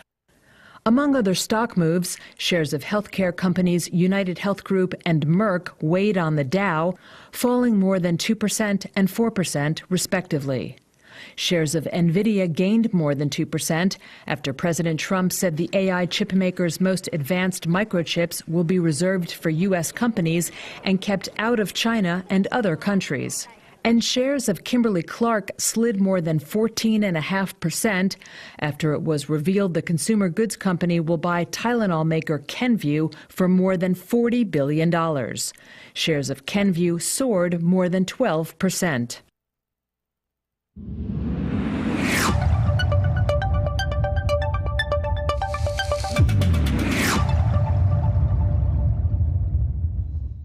On this election day, get out and vote. Plenty of sunshine to go out and enjoy while you do that. And temperatures today in the upper 50s. Mainly clear skies tonight with lows in the upper 30s.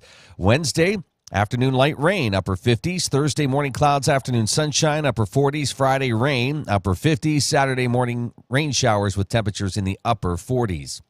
That is a look at your weather forecast at 8:38.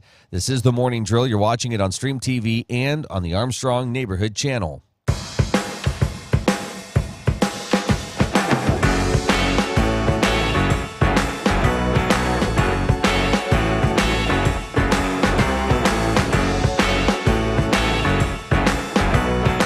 Joe Tech with us here this morning. And Joe, during the break there, you were teasing me a little bit about maybe a change to our traffic lights. Yes. So. You can easily envision a day, and futurists can do this, like someday in the very far distant future, all the cars in the worldwide fleet will be self-driving. Okay, you can kind of picture that. They all communicate with each other. They communicate so that, smooth transitions through intersections without hardly even slowing down. The problem is getting there. At some point we're going to have a mixture of, say 20% self-driving cars that can communicate with each other and can communicate with stoplights. But how do the rest of us who are driving our old beaters, still doing it the old-fashioned way, steering it ourselves? Here. Yeah. How do we integrate with those self-driving cars? They are going to start testing maybe in 2025, more likely it'll be 2026, in some very small controlled situations. They're going to try a fourth traffic signal light color. So most of your traffic signals, red, yellow, green, the three colors, everybody knows them. They would potentially add a white color.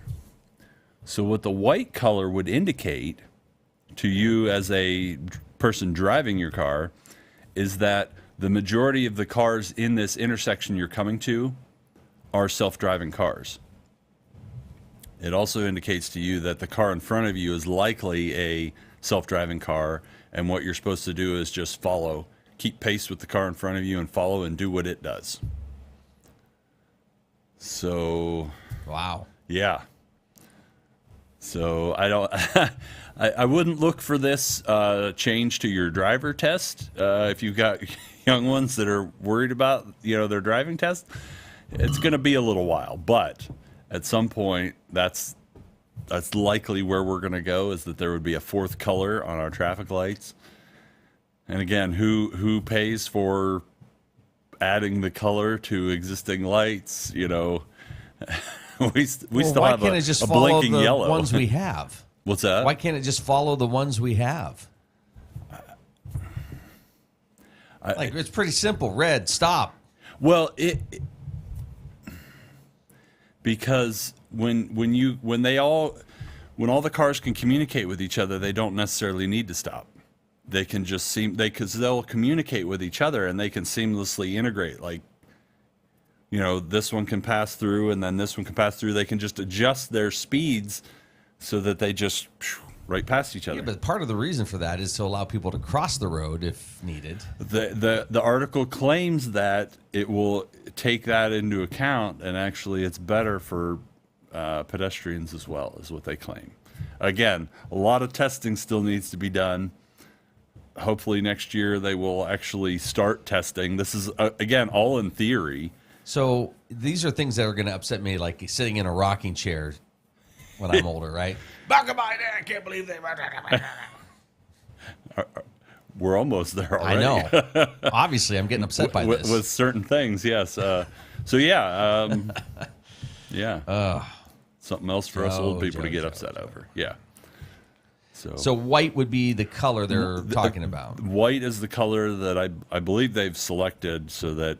So this, well, we're just testing. It has been selected. Again, this is all in theory. Nothing's been tested, so things can change. So, yeah. All right. Yeah. Calm down a little bit. It's going to be a while. I am seeing more and more and more and more and more Christmas commercials. It started right before Halloween, but since the weekend, since November 1st, it's been like nonstop, pre-Black Friday, get your Black Friday deals now. Or start. I've been seeing the articles for early Black Friday deals. Yeah. So I know it seems like we talk about it every year, but you've had advice over the years, in terms of trying to get the best deals, finding the best deals, downloading, apps. Yeah. Or just, extensions for your browsers. And now maybe even I might have to try this. Maybe you can even just use AI to tell you if something's the best price. I'm glad you brought that up. So a lot of the phones now, and I think this was a Google thing well before Apple did it. I'm with you here.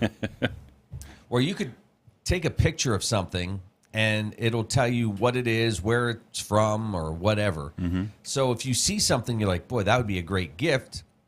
Just take a picture of it. Take a picture of it, right? And you can now use, I assume, AI tools within your photo apps to recognize things or to even find them online. Yep.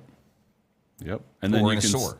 But then, like I said, you can use various apps or browser extensions, or maybe even AI. I'll have to try this out to see if you can determine when it's been the cheapest. Because a lot of these Black Friday deals aren't as much a deals as you think they are. Right. They raise the price before they say, oh, it's 30% off. So it's really not really 30% off. So there may be other times of the year where it's actually cheaper. So you can, Camel is the one that comes to mind that's been around for a long time that tracks the price of a lot of products so that you can see, oh, no, it's actually typically cheapest in whatever time of year. Do you think most people understand that, but they just kind of get swept into the whole holiday thing? It's like, well, yes. I don't need the present then. I need the present now. Is it still a good deal in my mind? Yes, it's not the cheapest it's ever been, but it's way less than its kind of standard price. Still a deal. Makes the kids happy. Let's go ahead and get it. It's really funny. Last week we were in a store and I was looking at something and he's like, "Hey, that's 40% off right now," and I'm like, "Yeah, I know, but in a couple weeks it's probably going to be 50 or 60, so I can wait." He's like, "Gotcha." He knew he wasn't going to try to change my mind. And then the other thing I was thinking is like, well, even the 40%, you have these sales on a regular basis. Yes. It's okay that I'm not running out with this. I Dunham's is kind of good for that. Like, oh, that's kind of a good deal, but it's like, but it's there every week in the ad. Like, just wait whenever I'm ready, and they've always got like the 15% coupon that you can find. So it's like, we'll just wait. Yeah. But some good advice there, Joe. Just make sure you have your stuff mapped out, and there are tools you can use to kind of help track maybe how pricing has changed over the course of the year or a couple years or whatever. So maybe Maybe you're looking at something, you're like, boy, it looks like a great deal now. It's not really a gift for anybody, but it would just, it's a good price. But maybe first of the year, it's a better price. Yeah. So the other thing to look out for, and I know I've said this as well, is these companies are very vague on in the ad which one they're advertising. Is that this year's model? Is it last year's model? Is it this brand of TV has various models? Is it the mid-tier or is it the low-tier one? It's certainly probably not the highest tier. So again, as long as you're okay with it, just make sure you know what you're getting. There's going to be sales on TVs. They're probably only going to be the 1080p versions. Again, if you're okay with that, that's fine. Just make sure that you know what you're getting, and make sure it's the value that they claim it is. If you're looking for a living room TV, you might not want to go with the 1080p. If it's just for a kid's room or a guest room, sure, 1080p is fine. Just make sure it's the value that it really is. So here's a story, an article that came out. Can you guess the tech gifts Google says everyone is searching for the holidays? What are the top tech gifts? According to Google, the following tech products are proving popular. Okay. Here we go. Is this multiple choice or no? I'm just going to read you. You're just going to read. Okay. Nintendo Switch 2. That's the first thing that came to my mind. This Nintendo Switch 2. This is the first year that it's on sale for the holiday season, so that's probably going to be a big one. What's the sale? It's probably not going to be a sale just on the console itself. Okay. It's going to be a bundle. So you're going to get the console plus a game, maybe plus a Nintendo Store e-card or something. Okay. Probably going to be around $500. Okay. Red light mask. Red light masks are very popular. Yes. Like health treatment. Health treatment. Yeah. Okay. Skull Candy Crusher 720 headphones. Okay. So I wouldn't have guessed Skull Candy, but okay. Earbuds are very popular because Google Pixel Buds Pro 2 right below them on the list. It's especially the earbuds, because if you're buying them for kids, a lot of times they'll lose one, so they'll end up with just one. So it's like, all right, you've had those for a year or two. Let's go ahead and get you some new ones. Are you following some of the reports that the wireless ones might be more cancer-causing than the wired? I have not been following that. Mini photo printers on the list. Okay. TV projectors. Okay. Google Pixel Watch 4. Google pay for this ad, or? Yeah. Well, electric toothbrushes. Yeah. Yeah. Those are nice. I don't know that I necessarily need one that maps and tells me exactly how well I did brushing my teeth, but some of the features are nice. Like, some of them you just turn them on and they automatically will shut off after 2 minutes, which is how long you're supposed to brush your teeth. So you don't have to guess. That's kind of nice. Well, it'll vibrate too, like every 30 seconds to remind you to switch sides or position or whatever it is. Yeah, they're very nice. You're watching the Morning Drill on Stream TV and on the Armstrong Neighborhood Channel. Joe Tech with us here this morning. But that's a good point. Google reveals the 2025's breakout gifts. Let's... yeah. Not that they're not good products. Right. Because they are good products. But would the Google Pixel Buds Pro 2 be better than Apple iPods? Or are they just cheaper? They're a very good product, and again, it depends on what ecosystem you're in. $179 on Amazon. Yeah, I mean, if you've got an Apple phone, get the Apple Buds, because they're going to work better with your Apple iPhone. If you've got a Google Pixel phone, get the Pixel Buds, because they're going to work better with your phone. They say tech remains a top holiday gift category as shoppers focus on high impact purchases. Oh, high impact. But that's, to your point, what the kids. Yeah. This is the stuff that they want. These are the toys. Yeah. That they want. Yeah. Yeah. Tech and Legos. You can't go wrong with tech or Legos. Yeah. You'll do well. Well, they say most adults, they say, will spend the same or more on tech compared to last year, with 36% planning to spend $300 or more. About 19% of shoppers expect to spend less than 31% plan to spend more. Among those expecting to spend more, the top cited reasons: everyone uses technology. Yep. There are new, exciting options right now. Technology is a gift that keeps giving. Yeah. Smartphones top the wish list and rank within the top 5 tech products on the gift list. Nearly 70% of consumers are considering wireless headphones or earbuds as a gift more than any other product. Cases, power banks, smartwatches are also popular choices. Apart from the hardware, the gift of content remains popular. Subscription services now account for nearly a quarter of tech gift spending. 70% of consumers plan to gift a subscription with video, music, and gaming services, leading the pack. You want your gifts to be impactful. You want them to be used. What do kids do most of the time? They're on their phones communicating with their friends. So anything phone related or accessory wise for the phone is going to be a highly impactful. If they're gamers, anything related to the whether it be a new controller or a like you said, a subscription to the online platform that they game on, or a game, that any of that will be very impactful. I've talked to several people over the last, say, 2 or 3 years, and one of the things I hear a lot, people are tired of. They put a lot into finding the perfect gift for somebody. Yeah. Just to watch them not enjoy it, but not use it, put it aside, whatever it is. Mm-hmm. Versus, you know what? I'll just give them money or a gift card or something that they can, that they're going to use. Because it will be impactful and be used. Yeah. I remember, I don't think Aunt Joyce watches, but I know her sisters and her brother does. And Aunt Joyce got me a gift when it might have been a college or a high school graduation. And initially I was like, this is terrible.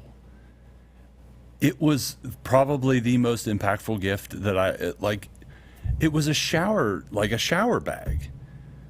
And I was like, why? I'd never used one. I lived at home. I didn't travel. Yeah. I never used a shower bag. But going to college, I used it all the time. Going back and forth to home. It was like, I never would have guessed. But it was one of the best gifts that I remember to this day was that shower caddy, Yep. So, but that's what you want is impactful gifts. So, well, then we could get into the whole other part of the conversation. Is it really about the gifts this time of year? No, that's one way that we can easily express our love to each other, and that's how you know that somebody cares about you is because they want to get you an impactful gift. If they didn't care, they'd be like, here's whatever, here's a gift because I have to, No, we Jelly want... of the Month Club. Yeah, Jelly of the Month Club. That's the gift that keeps on giving. The Human Fund. Okay. Yep. No, that's... It isn't, but to some extent it is. It's, and it doesn't have to be big. It just has to be impactful and meaningful.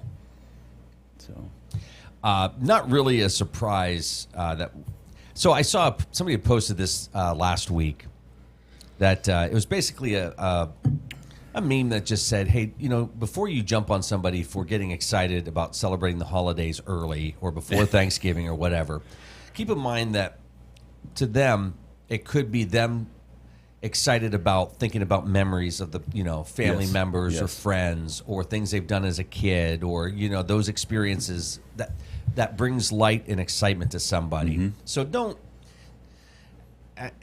listen. I'm excited, and as much as I sit there and go, oh, can you believe they're playing a Christmas? We were in a store before Halloween a week ago.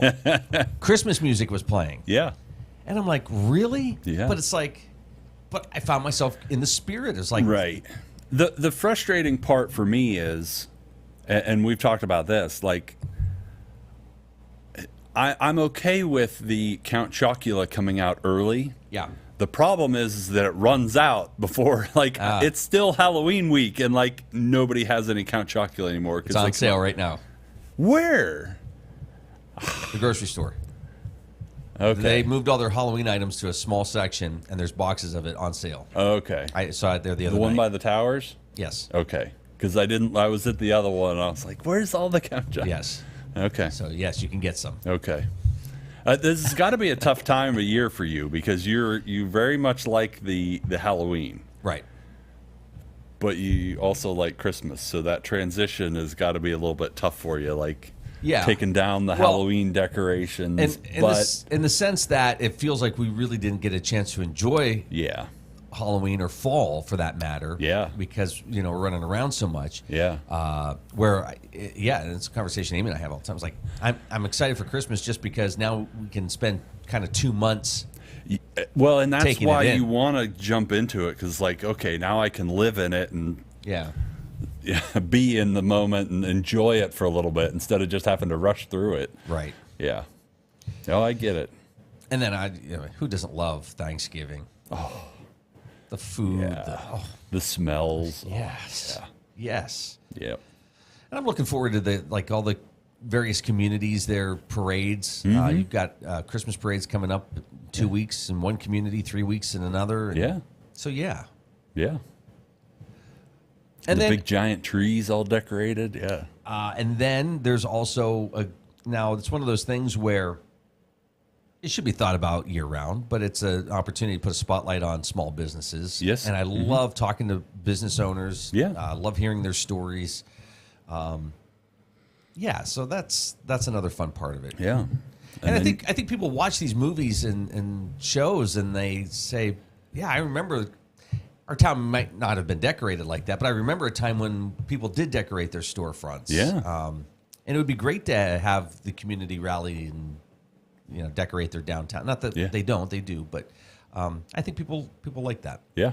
And then, of course, we turned our clocks back this past weekend, and with it being so dark now, it's like, any bit of extra light is always a good thing. Absolutely. Final thoughts with all this tech stuff you had today. Well, I know you like talking about NASA. NASA test flight seeks to help bring commercial supersonic travel back. The X-59 has successfully completed its inaugural flight. Ooh. With they've tweaked it so that the sonic boom is not so loud. So it's just like a slight noise as opposed to a large crack. So I don't know exactly what they did, but so we could potentially see. We haven't had supersonic flight since the Concorde shut down in the mid-90s? Late 90s. Mid-90s. Is that the Comet Atlas spaceship thing that's heading our way? Oh, yeah. 40% chance that it's alien? 40%. I don't know. People from Harvard are commenting on this. Oh, jeez. Good to see you, Joe. I talk about space flight and you go to aliens.